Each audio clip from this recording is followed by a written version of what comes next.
Hello everyone and welcome back to another episode of Throwing in the Table.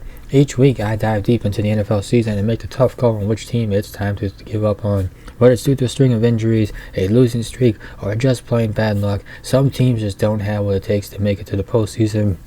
And then this week for 13 episode of Throwing in the Towel, I will be throwing in the towel on team number 13, so make sure you stay tuned until the end to see which team it is.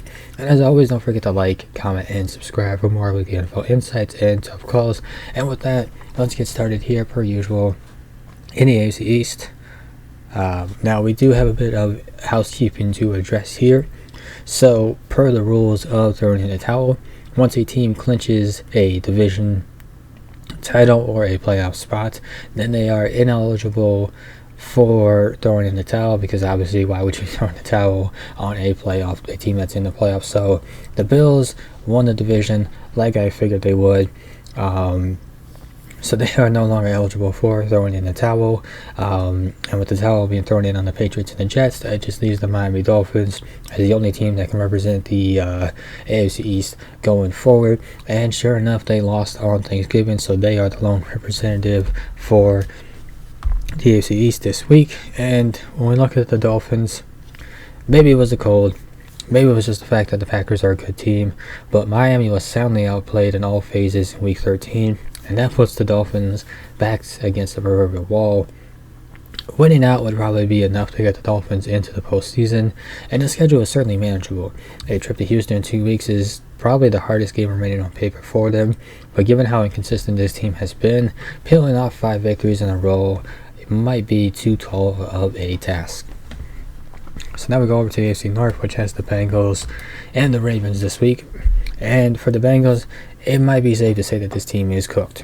As has been often the case so far, as has been the case so often this season, that's a sentence right there. Joe Burrow and the Bengals offense held up their end of the deal Sunday, but the Bengals defense was non-existent. And I think at this point, as I mentioned at the top, that they're cooked. We can also probably write off Cincinnati for the rest of the season. A 5-game winning streak to end the season might get the Bengals into the postseason as an 8-9 wildcard team, and a forgiving schedule certainly could make that possible. However, Cincinnati's defense has morphed into one of the NFL's worst. Even if the Bengals went out and sneak in, they'd be hard-pressed to win a road game. Now, Joe Burrow, who's been having a great season, might not be a quarterback that teams would want to play in the postseason, but with how bad the defense is, I don't think anybody's too intimidated by this Bengals team. And for the Ravens, imagine if Justin Tucker continued to play at the same level that would eventually make him a Pro Football Hall of Fame inductee. The Ravens would be even more difficult to handle.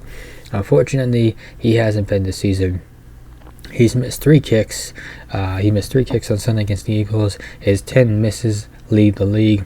His 73.9% field goal conversion rate on field goal attempts ranks 4th worst in the NFL. The Ravens do have legitimate Super Bowl aspirations, and this could be a Super Bowl team, maybe. Certainly up in the air at this point. But without a semi-reliable kicker, those dreams will quickly fade, which is sad to see from Justin Tucker, who is one of the all-time greats at the kicking position. Over in the AFC South, so last week I threw in the towel on the Indianapolis Colts, which would be 3 teams that I've thrown in the towel on, as I threw in the towel previously on the Jaguars and the Titans. So when I throw in the towel on 3 teams, that just leaves 1 team to represent the division. And per the rules of the NFL, at least the division winner does get an automatic home game in the wild card round. So because of that, the Texans are ineligible to be represented here, because the division has to have a winner, and that division winner will go on to the postseason. So for now, the Texans are ineligible. I could make a swap. I don't foresee myself doing that, but for right now, the AFC South will have no representatives going forward. And then we have the AFC West. So as I talked about with the AFC East, with the Kansas City Chiefs now clinching a playoff spot, and soon I imagine they'll clinch a division title as well. The Chiefs are ineligible for throwing in the towel going forward, so congrats to them. They are off the hook. Meanwhile, the Broncos and Chargers both got wins in Week 13. So that just leaves us to move forward to the Division Representatives, which is pretty simple this week. The Dolphins were the lone representative in the East, and the Bengals, I picked them over the Ravens. So between these two teams, you can imagine who I'd throw in, who I'd pick, which is the Cincinnati Bengals. I think they are, as I said, this team is cooked. So now we move on to the NFC side of things, and we start with the NFC East, which has no representatives this week. The Commanders and Eagles both got wins. So then we move on to the NFC North, which also has no representatives, as the Lions, Packers, and Vikings. Sorry, the Lions, Vikings, and Packers all got wins this week too. The best division in the NFL, well, at least when you look at three of the teams in the division, just had a very good week. Then we move on to the NFC South, which, hey, there's some representation. We have a lone representative in the Atlanta Falcons. And remember when this team looked like the best team in the NFC West? Those were the good times, weren't they? Over the past few weeks, this team has been springing leaks like a ship with holes in it. The pass rush is still non-existent, and Kirk Cousins has been playing bad football recently. This is, let's be honest, when it comes to winning a Super Bowl, this isn't the year for the Falcons, and it's fair to wonder if the Kirk Cousins experiment will continue beyond 2024, given that the Falcons did draft a quarterback in the first round of the 2024 draft. Atlanta may still win in the NFC South thanks to Tampa Bay's injuries and mid-season slump, but it has next to no chance of making a deep playoff run. Cousins was supposed to be the missing piece for this team that would take him from a good team to a title contender, and while he has been a streaky quarterback this season, when he's off, Atlanta just doesn't feel any more threatening than it did a year ago. So when Cousins is throwing 4 interceptions and one of them is being returned for pick 6, this team doesn't look quite so serious. And lastly, the NFC West, which has the Cardinals and the 49ers this week. And for the 49ers, for the second week in a row, this team faced what was essentially a must-win game on the road. And for the second week in a row, they fell flat. And this loss may have been the one that ended any real chance that the Niners had of defending their NFC title, considering the Niners currently own a 5-7 record and find themselves 2.5 games behind the Commanders in the race for the 7th seed. Plus, you factor in another McCaffrey injury. Well, I think we can put a bow on this season for the 49ers.